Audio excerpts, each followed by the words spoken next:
Shalom, selamat pagi. Mari awali hari ini dengan semangat baru dengan mendengarkan renungan pagi.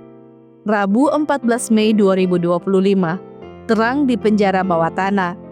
Yeremia 31 ayat 2. Motlah. Karena inilah janji dari yang abadi. Mereka yang selamat dari pedang akan menemukan rahmat di penjara bawah tanah. Bagaimana kita dapat merasakan kasih dan perlindungan Allah ketika berada dalam kondisi penuh keputusasaan, kelelahan, atau penderitaan?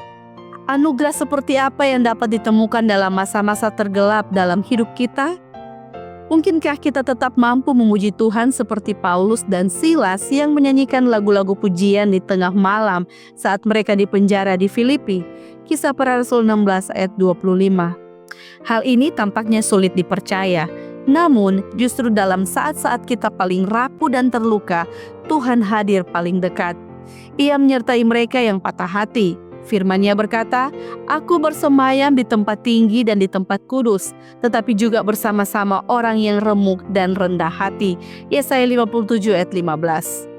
Tuhan telah berjanji bahwa ketika kita berada di tempat yang paling gelap dalam hidup kita akan menemukan Dia beserta kasih-Nya.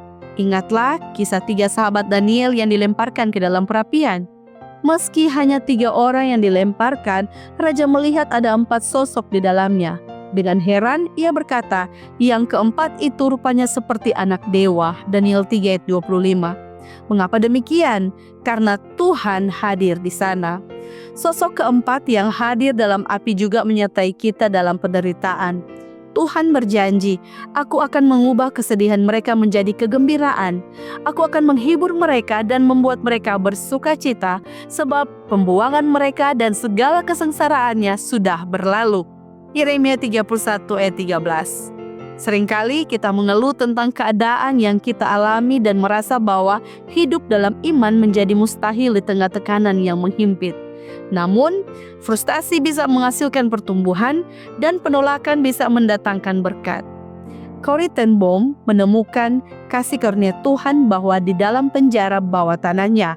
Dalam bukunya The Hiding Place, ia menceritakan pengalaman mengerikan yang ia dan saudara perempuannya, Betsy, alami di kamp konsentrasi Nazi Ravensbrück. Meskipun Betsy tidak selamat, Corrie keluar dari tempat itu dengan kekuatan dan kasih karunia untuk membagikan pengharapan kepada jutaan orang di seluruh dunia. Apapun yang terjadi dalam hidup kita tidak perlu merana dalam penjara bawah tanah kita.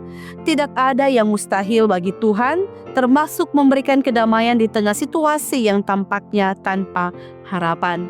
Bagaimana itu bisa terjadi? Persiapan menghadapi penderitaan harus dilakukan jauh sebelum kita mengalaminya. Saat kita masih berada dalam terang, melalui doa dan pembelajaran firman Tuhan. Seseorang tidak bisa belajar berenang ketika ia sudah tenggelam. Begitu pula jangkar harus disiapkan sebelum badai datang. Bagaimana Anda mempersiapkan diri hari ini untuk tetap berjalan dalam terang agar siap menghadapi penjara bawah tanah apapun yang mungkin Anda masuki dalam hidup ini? Pat Nordman. Kiranya renungan di pagi hari ini dapat menjadi kekuatan bagi kita semua dan menjadi perenungan kita sepanjang hari ini. Amin. Mari kita berdoa. Terima kasih Tuhan untuk penyertaan-Mu kepada kami supaya malam istirahat boleh bangun pagi ini kembali kami boleh dikuatkan dengan firman.